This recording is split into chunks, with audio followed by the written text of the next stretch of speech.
বেশি কিছু চাইনি আমি, চেয়েছি কাবার ধারে, ঝরাবো নয়ন গলা পানি। মনের ঘরে যুগে যুগে জমে থাকা পাপের সারি, গুছাবো মনের যত গ্লানি। এটুকু চাওয়াই আমার, নাও না কবুল করে, এটুকু চাওয়াই আমার, নাও না কবুল করে, এ সুযোগে একটু করে দিও। মরণের আগে একবার কাবার ধারে নিও আল্লাহ, মরণের আগে একবার কাবার ধারে নিও। সে পথে চলবো আমি যে পথে গেছেন হেঁটে প্রিয় নবী নবীর সাহাবীরা। সাফা ও মারওয়াতে যে পথে মা হাজেরা খুঁজেছিল একটু পানির ধারা। সে পথে চলতে চাওয়া নয় তো অপরাধের, সে পথে চলতে চাওয়া নয় তো অপরাধের, এ আমার মনে রাখুতিও। মরণের আগে একবার কাবার ধারে নিও আল্লাহ, মরণের আগে একবার কাবার ধারে নিও। কাফনের কাপড়টাকে গায়ে জড়াবার আগে, কাফনের কাপড়টাকে গায়ে জড়াবার আগে, ইহরাম গায়ে বাঁধার সুযোগ করে দিও। মরণের আগে একবার কাবার ধারে নিও আল্লাহ, মরণের আগে একবার কাবার ধারে নিও। আলহামদুলিল্লাহ, আল্লাহ পাক রব্বুল আলমিনের দরবারে লাখ কোটি শুকর ও সুজুদ। যেই মহান রব্বুল আলমিন তার ঘরে জুমার নামাজকে সামনে রেখে আমাদেরকে যেই রব আসার বসার তৌফিক দান করলেন, সেই রবের প্রতি আমরা আমাদের শরীরের সমস্ত শক্তিটুকু উজাড় করে দিয়ে সকলে এক বাক্যে বলছি আলহামদুলিল্লাহ। আর একটু জোরে বলি আলহামদুলিল্লাহ। গত সপ্তাহে আলোচনা হয়েছিল মৃত্যু সংক্রান্ত বিষয়ে, ঠিক কিনা? এ সপ্তাহে বাকি অংশটুকু শেষ করার চেষ্টা করব। 4 ইমামের একজন ইমাম সম্বলিত ঘটনা থাকবে, তথা ইমাম মালিক রহমাতুল্লাহি আলাইহি। ইমাম মালিক রহমাতুল্লাহি আলাইহি তিনি বিশিষ্ট একজন আল্লাহর নবীর আশিক ছিলেন, 4 ইমামের একজন না। ইমাম মালিক রহমাতুল্লাহি আলাইহি তার একটি বিশেষ ঘটনা আজকে উল্লেখ করব, যেহেতু হজের একটি মৌসুম চলছে সেই হিসাবে। মূল আলোচনায় যাবার আগেই আমি আপনাদের কাছে একটু জানতে চাই, মৃত্যুর তারিখ কারো কি জানা আছে? কথাটা জোরে যারা বলেন নাই তাদের বোধহয় জানা আছে। মৃত্যুর তারিখ কারো জানা আছে? আমি অমুক জায়গায় গিয়ে মরবো, এরকম জানা আছে? কিন্তু হ্যাঁ, সবাই তো চায় তার মৃত্যুটা তার পরিবারেই হোক, ঠিক কিনা? যদি মৃত্যুর নির্ধারিত তারিখ যদি জানাই থাকতো, তাহলে কেউ দূর প্রবাসে গিয়ে মৃত্যুবরণ করত না। মৃত্যুর তারিখ, মৃত্যুর সুনির্ধারিত সময় পৃথিবীর কেউ জানে? শুধু তাই নয়, সম্মানিত উপস্থিতি, আমরা ভাবি আল্লাহ রাব্বুল আলামিনের নৈকট্যতম ফেরেশতা যারা আছে, তথা সমস্ত ফেরেশতাদের ভিতরে 4 জন ফেরেশতা আল্লাহ তাআলার নৈকট্য লাভ করেছে। কয়জন? জোরে বলেন কয়জন? হযরতে জিবরাইল আমিন আল্লাহ রাব্বুল আলামিনের একদম নৈকট্যতম ফেরেশতা। হযরতে মিকাইল আলাইহিস সালাতু ওয়াস সালাম আল্লাহ রাব্বুল আলামিনের নৈকট্য লাভকারী একজন ফেরেশতা। হযরতে ইসরাফিল আলাইহিস সালাতু ওয়াস সালাম আল্লাহ রাব্বুল আলামিনের নৈকট্য লাভকারী একজন ফেরেশতা। মালাকুল মউত আজরাইল আলাইহিস সালাতু ওয়াস সালাম, যার হাতে আমাদের প্রাণটাকে সংহার করা হয়, সেই মালাকুল মউত আজরাইল আলাইহিস সালাতু ওয়াস সালাম কারোরই মৃত্যুর খবর জানেন না, কার মৃত্যু কোথায় হবে, কোন জায়গায় হবে। একমাত্র যিনি জানেন, মুসলমানের সন্তানেরা চিৎকার দিয়ে কণ্ঠটাকে ছেড়ে দিয়ে বলুন, যিনি মৃত্যুর খবর সদা সর্বদা জানেন তিনি কে? আল্লাহ রাব্বুল আলামিন। সমস্ত নবীদের মধ্যে প্রশ্ন হতে পারে যে নবীগণ জানেন কিনা। সর্বপ্রথম যিনি নবী, হযরত আদম আলাইহিস সালাতু ওয়াস সালাম, তিনিও পর্যন্ত মৃত্যুর খবর জানেন না। শেষ নবী, দোজাহানের বাদশা, কায়নামদার, তাজেদার মদিনা, নবী মুহাম্মদ রাসূলুল্লাহ সাল্লাল্লাহু আলাইহি ওয়াসাল্লাম পর্যন্ত আল্লাহ রাব্বুল আলামিনের এত খাস পিয়ারা, এত মহাব্বতের, এত ভালোবাসার কোন নবী রাসূল এ পর্যন্ত কেউ হয় নাই। আল্লাহ রাব্বুল আলামিনের এত খাস সেই নবী মুহাম্মদ সাল্লাল্লাহু আলাইহি ওয়াসাল্লাম পর্যন্ত মৃত্যুর খবর জানতেন না, ঠিক কিনা? এখন প্রশ্ন হলো, আমাদের মৃত্যুটা কখন কিভাবে আসে? আল্লাহ রাব্বুল আলামিন বলেন, ফাইদা জাআ আজালুহুম লা ইস্তাখিরুনা সাআতাও ওয়া লা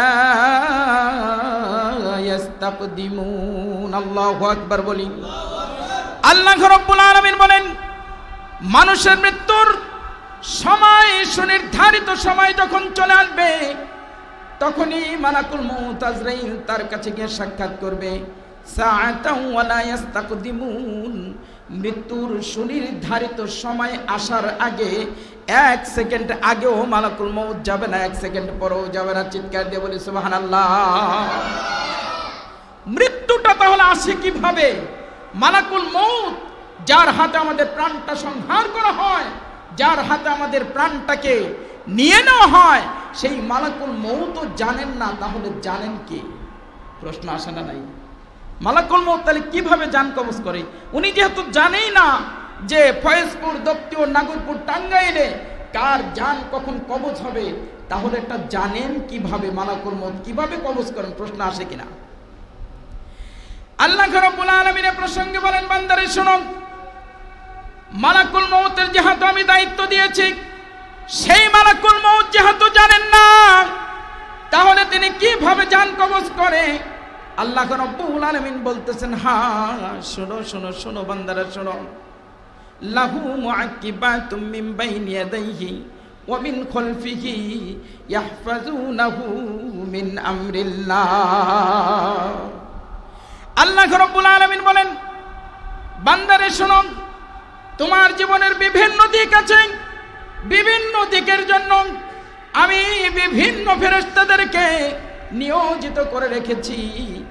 যখন তাদের দায়িত্বটা শেষ হয়ে যায়, তখন মালাকুল মউত আজরাইল অফিসে গিয়ে সেই বিভিন্ন ফেরেশতা গিয়ে জানিয়ে দেন, ও ভাই মালাকুল মউত আজরাইল, আমি তো অমুক ব্যক্তির দায়িত্বে ছিলাম, অমুক রাষ্ট্রের অমুক বিভাগের, অমুক ভূখণ্ডের, অমুক থানার, অমুক ইউনিয়নের, অমুক গ্রামের, অমুকের সন্তান, অমুকের জন্য আমি রিজেক পৌঁছানোর দায়িত্বে ছিলাম। পৃথিবীতে বহু রিজেক দানা পানি দেখা যায়, কিন্তু অমুকের ভাগ্যাকাশে আমি আর একটাও দানা পানি খুঁজে পাই না। সুবহানাল্লাহ।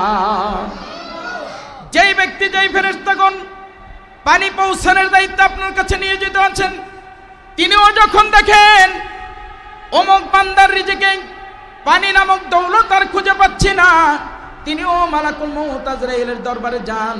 আসমানের চূড়ায় একটি অফিস আছে, মালাকুল মউতকে সালাম প্রদান করেন, আসসালামু আলাইকুম ভাই মালাকুল মউত আজরাইল, আমি অমুক রাষ্ট্রের অমুক বিভাগের অমুক ডিস্ট্রিক্টের অমুক থানার অমুক ইউনিয়নের অমুক গ্রামের অমুক সন্তানের জন্য আমি পানি পৌঁছানোর দায়িত্বে নিয়ে যেতেছিলাম। পৃথিবীতে বহু পানি দেখা যায়, কিন্তু তার রিজেকে, তার ভাগ্যাকাশে আমি আর ফুটা মিটাও একটি ফুটা পানিও আমি পৃথিবীতে খুঁজে পাচ্ছি না। সুবহানাল্লাহ। যিনি যেই ফেরেশতা বাতাস পৌঁছানোর দায়িত্বে নিয়ে যেতে আছেন, যেই ফেরেশতা আমাদের অক্সিজেন কিংবা শ্বাস প্রশ্বাস পৌঁছানোর দায়িত্বে নিয়ে যেতে আছেন, তিনিও যখন দেখেন আল্লাহর এই বান্দার ভাগ্যে আর রিজেকে তার জন্য শ্বাস প্রশ্বাস কিংবা নিঃশ্বাস আমি দেখতে পাচ্ছি না, তিনিও মালাকুল মউতের দরবারে চলে যান। ভাই মালাকুল মউত আজরাইল, আসসালামু আলাইকুম, আমি পৃথিবীর অমুক ভূখণ্ডের অমুক রাষ্ট্রের অমুক ডিস্ট্রিক্টের অমুক থানার অন্তর্গত অমুক ইউনিয়নের অমুক গ্রামের অমুক সন্তানের জন্য বাতাস পৌঁছানোর দায়িত্বে আমি নিয়ে যেতেছিলাম। পৃথিবীতে বহু বাতাস দেখা যায়, বহু অক্সিজেন আমি দেখতে পাই, কিন্তু অমুকের সন্তান অমুকের জন্য আমি আর বাতাস পাচ্ছি না। চিৎকার দিয়ে বলুন সুবহানাল্লাহ। মালাকুল মউত আজরাইল আলাইহিস সালাতু ওয়াস সালাম আর কিঞ্চিত পরিমাণ তিনি দেরি করেন না, সঙ্গে সঙ্গে তার লিস্টের মধ্যে যে লিস্টভুক্ত আছে, কারণ প্রত্যেক বছর শবে বদরে কিংবা শবে কদরে কিংবা শবে বরাতের মধ্যে কারা কারা এই বছর জন্ম হবে, কারা কারা এই বছর মৃত্যুবরণ করবে, সমস্ত লিস্টগুলো যখন দিয়ে দেওয়া হয়, আর বিভিন্ন ফেরেশতারা দায়িত্বপ্রাপ্ত যারা নিয়োজিত থাকে তারা যখন কিনা এইভাবে তার রিজিকের অবস্থাগুলো বর্ণনা করেন, মালাকুল মউত তার লিস্টের দিকে তাকে বলেন যে হ্যাঁ অমুক ব্যক্তির সব কিছু আছে, কিন্তু এই তিনটি দৌলত নাই, তার ভাগ্যাকাশে রিজিক নাই, তার ভাগ্যাকাশে পানি নাই, তার ভাগ্যাকাশে নিঃশ্বাস আর শ্বাস প্রশ্বাস অক্সিজেন গুলো নাই।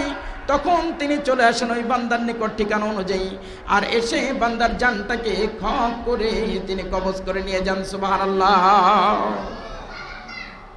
তাহলে তিনিও জানেন না, কিন্তু জানার কোনো মাধ্যম মালাকুল মউত আজরাইল আলাইহিস সালাতু ওয়াস সালামকে দিয়েছেন কে?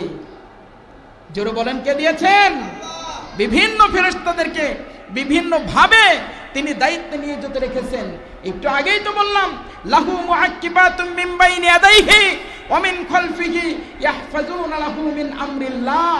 আল্লাহ তাআলা বিভিন্ন ফেরেশতাদেরকে এই বান্দাকে হেফাজত করার জন্য, বান্দার রিজিক ধন দৌলত পৌঁছানোর জন্য বিভিন্ন ফেরেশতাদেরকে নিয়োজিত রেখেছেন। এই বান্দাটির যখন সবকিছু শেষ হয়ে যায়, এই বিভিন্ন ফেরেশতা বিভিন্ন দিক থেকে মালাকুল মউতের দরবারে চলে যান। ঠিক কিনা জোরে বলেন? তাহলে বোঝা গেল আমাদের মৃত্যু কখন কোন সময় হবেন একমাত্র যিনি জানেন, চিৎকার দিয়ে বলুন তিনি কে? আল্লাহ তাআলা। এই জন্য আমাদের কামনা করা উচিত যে আমাদেরকে আল্লাহ তাআলা যেন ভালো মৃত্যুর আলামতগুলো গ্রহণ করে মৃত্যুর সময় যেন ঈমানের সাথে আমাদের জানটাকে নসিব করেন। চিৎকার দিয়ে বলুন আল্লাহুম্মা আমিন। আল্লাহর নবীর একজন আশিক, আল্লাহর নবীর একজন বিশিষ্ট আশিক ইমাম মালিক রাহমাতুল্লাহি আলাইহি, তিনি দীর্ঘদিন মক্কার জমিনে অবস্থান করতেছিলেন, কারণ তার জন্মস্থান মক্কা শরীফে। মক্কার জমিনে যখন কিনা অবস্থান করতেছিলেন, দীর্ঘদিন তিনি হাদিসের দর্শ দিতেছিলেন, দর্শ প্রদান করতেছিলেন। তার হাতে অসংখ্য অগণিত আলেম তৈরি হয়েছে। আল্লাহু আকবার বলি, আর একটু জোরে বলি আল্লাহু আকবার। হযরত ইমাম মালিক রাহমাতুল্লাহি আলাইহি, তার মনের একটি তামান্না, তার মনের একটি খায়েশ, তার মনের একটি জল্পনা কল্পনা, আহারে আমার নবী যাকে আমি ভালোবাসি, আমি যারা আসি, তিনি তো মদিনায় শুয়ে রয়েছেন, তিনি তো মদিনায় ঘুমিয়ে রয়েছেন রওজা শরীফে। আমারও মনে চাই আমি যদি একটু নবীর কাছে গিয়ে যদি কিনা একটু ঘুমাতে পারতাম, নবীর কাছাকাছি যে একটু ঘুমাতে যদি পারতাম, তাহলে আমার জীবনের সমস্ত আশা পূরণ হতো। সুবহানাল্লাহ বলি। আল্লাহর নবীর আশিক ইমামে মালিক রাহমাতুল্লাহি আলাইহি যেইভাবে নিয়ত করেছেন, আল্লাহ রাব্বুল আলামিনের কাছে বারবার তিনি কামিয়াব করেন, বারবার তিনি ফরিয়াদ করেন, ও আল্লাহ, আমার জীবনের একটি তামান্না, আমি তোমার নবীর রওজার পাশে গিয়ে ঘুমাবো। মাবুদ গো, আমার এই আশাটুকুকে তুমি কবুল করে নাও। চিৎকার দিয়ে বলি সুবহানাল্লাহ। ইমামে মালিক এত বড় একজন ইমাম, যিনি মক্কা শরীফে বিভিন্ন ভাবে বিভিন্ন দিক থেকে এত চাপ সৃষ্টি হওয়ার পরও তার উপরে নির্যাতন কম হয়নি, কিন্তু তারপরেও তিনি হাদিসের দর্শ দিয়ে গেছেন। আর তার ভিতরে একটি জল্পনা কল্পনা যে আল্লাহ, আমি যদি মদিনার নবীর কাছে গিয়ে একটু শেষ নিঃশ্বাসটুকু ত্যাগ করতে পারতাম, আয় আল্লাহ, আমার মনের আশাটুকু পূর্ণ হতো। মাবুদ গো, আমি আর কিচ্ছু চাই না, তোমার মদিনার নবীর কাছে গিয়ে আমাকে একটু শেষ নিঃশ্বাস ত্যাগ করতে দাও। সুবহানাল্লাহ। যেই কথা সেই কাজ। ইমামে মালিক রাহমাতুল্লাহি আলাইহি সোজা চলে গেলেন তিনি মদিনার জমিনে। মদিনায় গিয়ে তিনি হাদিসের দর্শ প্রদান করছেন, তিনি ছাত্রদেরকে লেখাপড়া করাচ্ছেন, তলেবে ইলমদেরকে। কিন্তু এমত অবস্থায় দেখা যায় হজের মৌসুম শুরু হয়ে গেছে। কিসের মৌসুম শুরু হয়ে গেছে? হজের মৌসুম শুরু হয়ে গেছে। হজের মৌসুম শুরু হয়ে যাওয়ার পরে তার সামনে দিয়ে হাজিরা ইহরামের কাপড় বেঁধে দলে দলে তিনি তার সামনে দিয়ে যখন হাজিরা দলে দলে কাপড় বেঁধে মক্কা শরীফে যাচ্ছে, একটু গ্লাভের কাবার একটু গ্লাভ ধরে একটু কান্নাকাটি করতে তারও মনে চায়। তিনি আফসোসে ভেঙে পড়লেন, হারে আমার সামনে দিয়ে হাজিরা দলে দলে ইহরামের কাপড় বেঁধে যায়, আমারও তো একটু মক্কায় গিয়ে আবার কেন যেন হজ করতে মনে চায়।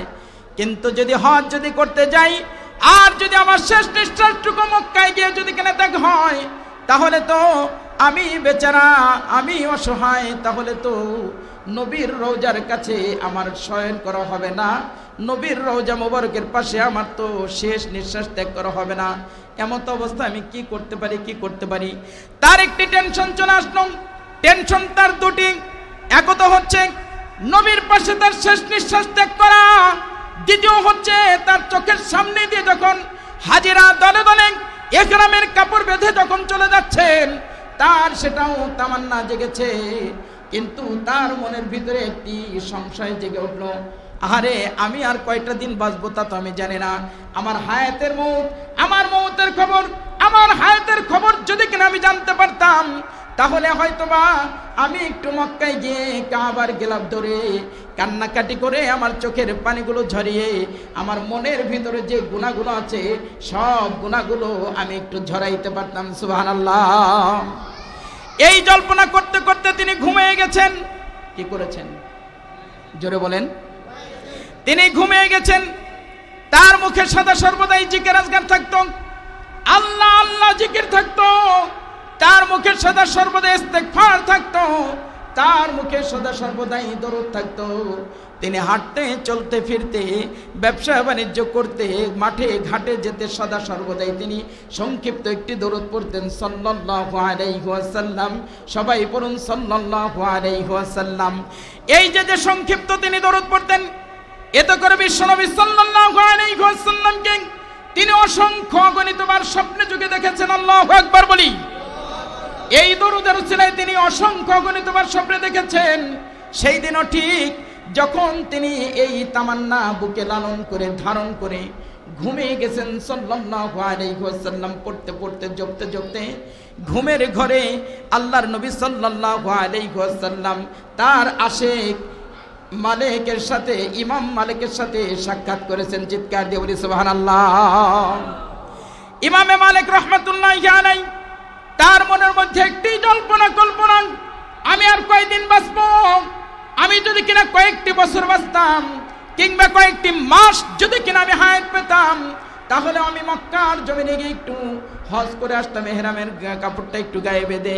কিন্তু আমার আফসোস, আমি কয়দিন বাঁচবো? হায়াত মৌতের তো কোনো গ্যারান্টি নাই, কোনো জানা নাই কখন হায়াত মৌত আসবে, হায়াত কয়দিন থাকবে, কিন্তু মৃত্যু কতদিন পরে আসবে এটা কি কারো জানা আছে নাকি? ইমামে মালিক রাহমাতুল্লাহি আলাইহি ঘুমিয়ে গেলেন জিকির করতে করতে।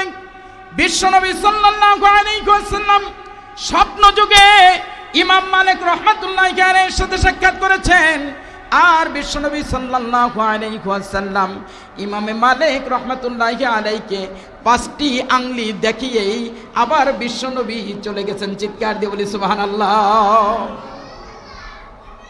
ইমামে মালিক এই 5টি আঙ্গুলি দেখে হাই হাই করে আফসোস করতেছেন, আহারে বিশ্বনবী আসলেন 5টি আঙ্গুলি দেখায় গেলেন, আমি তো আমার মৌতের টেনশন আছে, আমার মৃত্যু কখন হবে, তো আমি কয়দিন বাঁচবো না বাঁচবো এই টেনশন নিয়েই তিনি যেহেতু ঘুমের ঘরে চলে গেছেন, আর বিশ্বনবীও ঘুমের ঘরে চলে এসেছেন, 5টি আঙ্গুলি দেখিয়েছেন, এতে করে ইমামে মালিক রাহমাতুল্লাহি আলাইহি টেনশনে পড়ে গেছে। আল্লাহু আকবার বলি।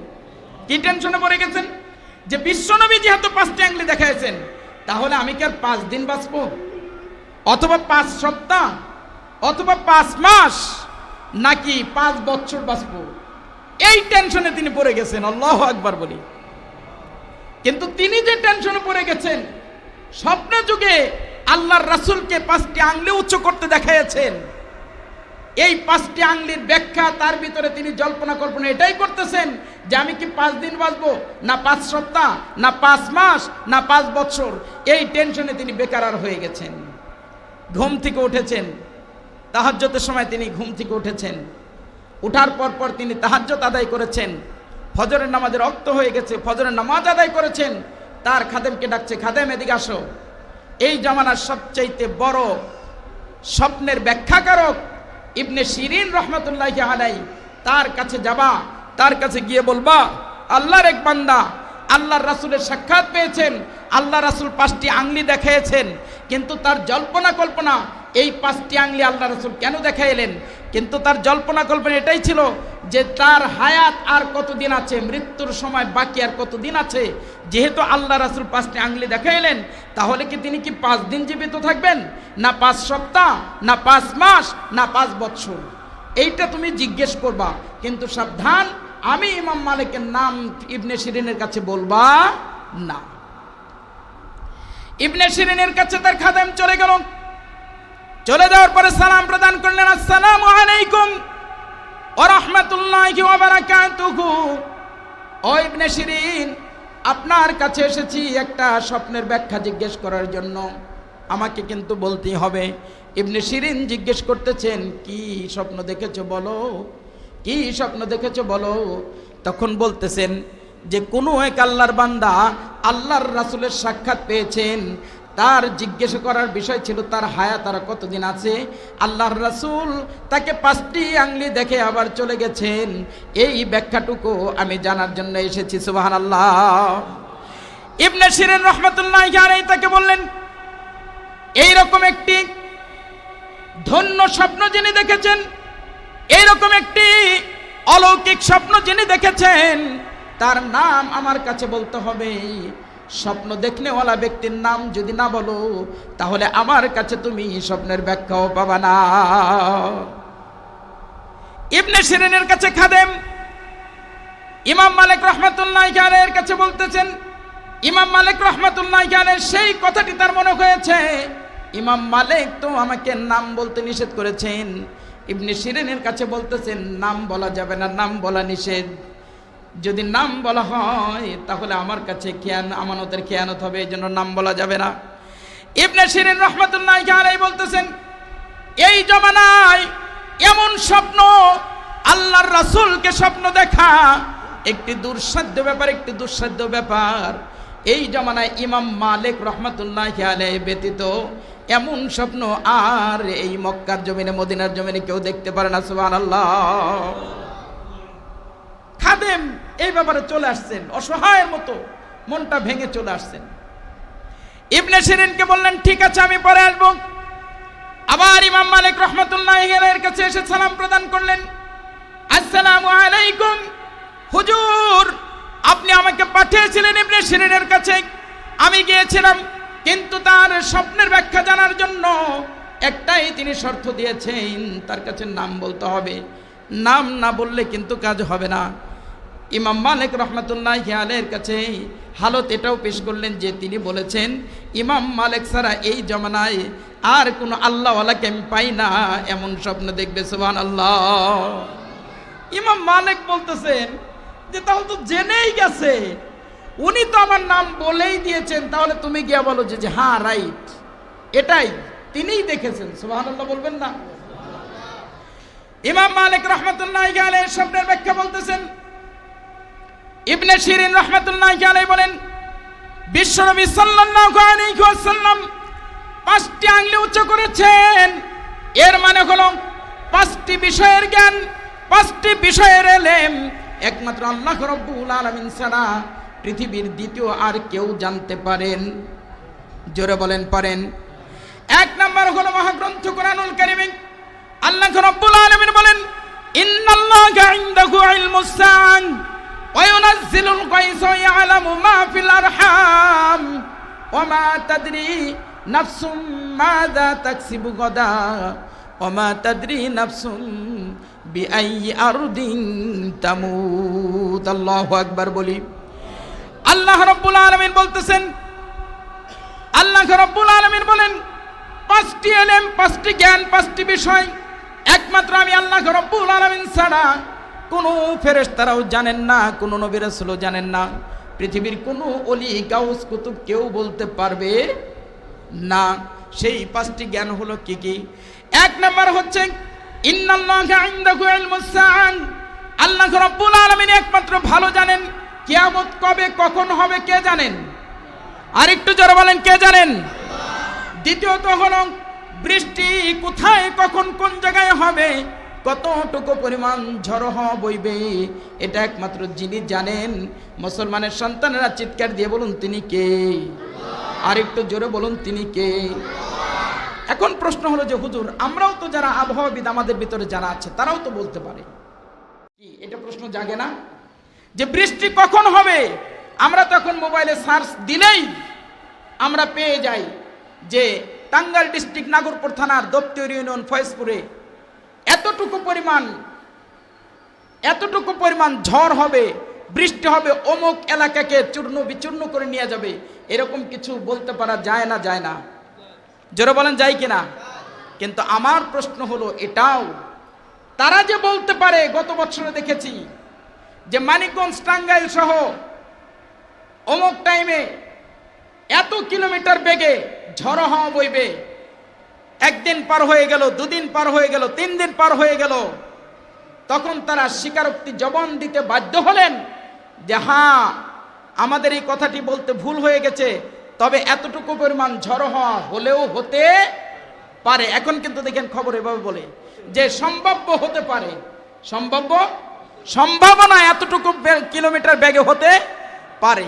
তাহলে যিনি সঠিক তথ্য জানেন তিনি কে? জোরে বলেন তিনি কে? এরপরে আসি ওয়ায়ালামু মা ফিল আরহাম, আল্লাহ রাব্বুল আলামিন এই আয়াতে কারিমার মধ্যে বলতেছেন মায়ের গর্ভের মধ্যে, মায়ের বাচ্চা দানির মধ্যে কি আছে, ওটা ছেলে হবে না মেয়ে হবে, এটা একমাত্র যিনি জানেন তিনি কে? আর একটু চিৎকার দিয়ে বলুন তিনি কে? এখন প্রশ্ন হলো যে হুজুর, ডাক্তাররাও তো বলতে পারেন, ডাক্তাররা বিভিন্ন পরীক্ষা নিরীক্ষা করে সব কিছু যিনি বলতে পারেন, এই যে ডাক্তারদের যে আপনি দোহাই দিচ্ছেন, কিন্তু ডাক্তাররা জানতে পারে যখন আর কোনো জানার পরে লাভ হয় না, তথা 3 মাস পরে, ঠিক কিনা? কয়দিন পরে জানতে পারে? 3 মাস তথা 90 দিন পরে। 90 দিনের আগে কোনো ডাক্তার কি বলতে পারে যে এই পেটে, এই মায়ের পেটে এই সন্তান হবে, ছেলে কিংবা মেয়ে? বলেন বলেন বলেন, বলতে পারে? যদি বলতে পারতো, কেউ কেউ মেয়ে হওয়াটা, কন্যা হওয়াটা গজব মনে করে, তার একে একে 2টি মেয়ে হয়েছে, তৃতীয়টাও মেয়ে, হয়তো বা সে MR করে ওটাকে নষ্ট করে ফেলতো, ব্যালেন্ড করে ফেলতো, ঠিক কিনা জোরে বলেন? তাহলে 3 মাস আগে যিনি জানেন, শুধু 3 মাস নয়, বরঞ্চ স্বামী স্ত্রী যেই দিন মিলন করে কিংবা তার একসাথে থাকে, এই যে সন্তান কি হবে, এই মিলন করার আগেই যিনি জানেন, চিৎকার দিয়ে বলুন তিনি কে? সব কিছু যিনি জানেন তিনি কে? চতুর্থ বিষয় হলো কোথায় কোন অবস্থায় আগামীকালের রিজেক্টটুকু আপনার কোথায় আছে? আগামীকাল বলতে সামনে রক্ত। এই যে কিছুক্ষণ পর আমরা জুমার নামাজ আদায় করব, জুমার নামাজের পরে আমরা নিয়ত করে এসেছি যে আমরা ওখানে খাবার খাবো, কিন্তু অনেক সময় অনেকেই টান দিয়ে মহব্বতের কারণে নিয়ে যায়, হুজুর চলেন আমার বাড়িতে খাবার খেতে হবে, ঠিক কিনা? শুধু তাই না, আশ্চর্য একটি ঘটনা বলবো আপনাদেরকে। আমার যখন কিনা পিতা মারা গিয়েছেন, তখন সেই সময় আমি গভীর রজনীতে রাত 3টা বাজে কোন একটি প্রোগ্রাম সেরে আমি এসেছি। মাদ্রাসায় এসে আমি যখন লুকমা মুখে দিয়েছি, কারণ অধিকাংশ সময় গিয়ে, অধিকাংশ মাহফিলে গিয়ে আমি খাবার দাবার আমি খেতে চাই না বা খেয়ে থাকি না, স্বাভাবিক, এটা আমার নীতি, ব্যক্তিগত ব্যাপার। আমি যখন গভীর রজনীতে খাবার খেতে বসেছি, এমত অবস্থায় মায়ের পক্ষ থেকে, বাড়ির পক্ষ থেকে টেলিফোন চলে গেছে, বাবা কোথায় আছো, কোন অবস্থায় আছো তা তো জানি না, কিন্তু তোমার বাবা দুনিয়া থেকে চলে গেছেন, তোমার বাবার মুখমণ্ডল তুমি আর দেখতে পারবা না, তোমার বাবাকে আর বাবা বলে তুমি আর ডাকতে পারবা না, বাবা চলে গেছেন, তুমি যে অবস্থায় থাকো না কেন জলদি জলদি চলে আসো, আমি আমার মতো করে খাবার দাবার রেখে চলে আসলাম। এই যে যে রিজিকের ব্যবস্থা আমি কোথায় খাবো এটা কে জানেন? মুসলমানের সন্তান একটু চিৎকার দিয়ে বলুন, কে জানেন? সব কিছু আল্লাহ রাব্বুল আলামিন জানেন।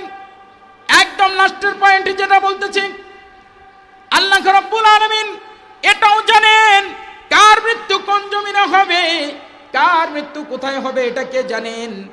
একমাত্র আল্লাহ রাব্বুল আলামিন সবকিছু জানেন। এই মৃত্যুর ব্যাপারে কারো কোনো সন্দেহ আছে নাকি? ইমামে মালিক রহমাতুল্লাহি আলাইহি সেই সন্দেহ পোষণ করতেছেন, আমার মৃত্যু কোথায় হবে তা তো আমি জানি না, আমার মৃত্যু কোথায় হবে তা তো আমি জানি না।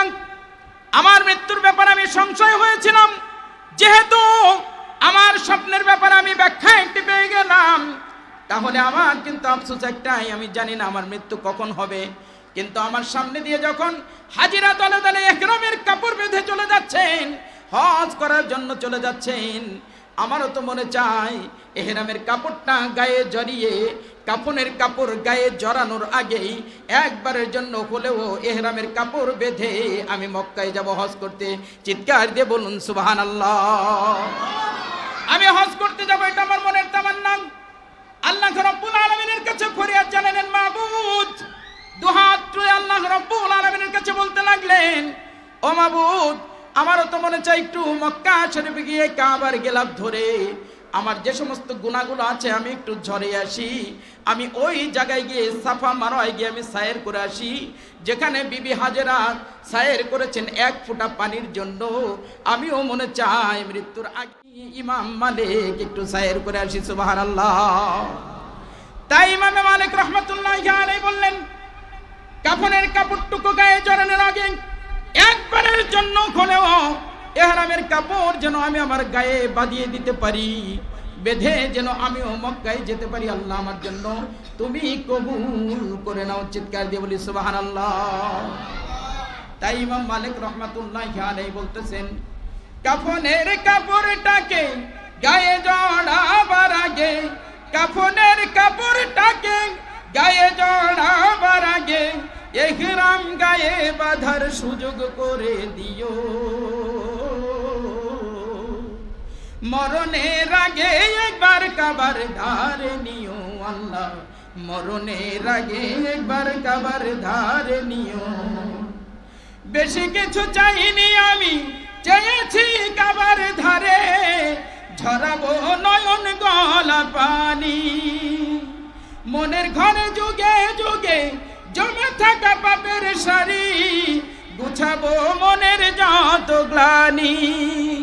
এটুকু চাওয়াই আমার নাও না কবুল করে, এটুকু চাওয়াই আমার নাও না কবুল করে, এ সুযোগে একটু করে দিও, মরণের আগে একবার কাবার ধারে নিও। আল্লাহ, মরণের আগে একবার কাবার ধারে নিও। সে পথে চলবো আমি যে পথে গেছেন হেঁটে প্রিয় নবী নবীর সাহাবীরা, সাফা ও মারওয়াতে যে পথে মা হাজেরা খুঁজেছিল একটু পানির ধারা, সে পথে চলতে চাওয়া নয় তো অপরাধের, সে পথে চলতে চাওয়া নয় তো অপরাধের, এ আমার মনে রাখতিও, মরণের আগে একবার কাবার ধারে নিও। আল্লাহ, মরণের আগে একবার কাবার ধারে নিও। কাফনের কাপড়টাকে গায়ে জড়াবার আগে, কাফনের কাপড়টাকে গায়ে জড়াবার আগে ইহরাম গায়ে বাঁধার সুযোগ করে দিও, মরণের আগে একবার কাবার ধারে নিও। আল্লাহ, মরণের আগে একবার কাবার ধারে নিও। সকলে বলি আল্লাহুম্মা আমিন। আমি সহ যারা এখন হজ করতে যেতে পারিনি, আমি আশা করব, আমি দোয়া করব আল্লাহর কাছে যে মাবুদ, আমরা যারা এখন হজ্জে যেতে পারিনি, যারা এখন মক্কা মদিনা পারাতে পারিনি, পা রাখতে পারিনি, কদম রাখতে পারিনি, আল্লাহ তাআলা যেন কাফনের কাপড়টাকে গায়ে জড়ানোর আগেই একবারের জন্য হলেও আমাদের গায়ে যেন ইহরামের কাপড় বাঁধার তৌফিক দান করেন। সকল বলে আমিন। আর একটু জোরে বলে আমিন। ওয়া আখিরু দাওয়ানা আলহামদুলিল্লাহি রাব্বিল আলামিন।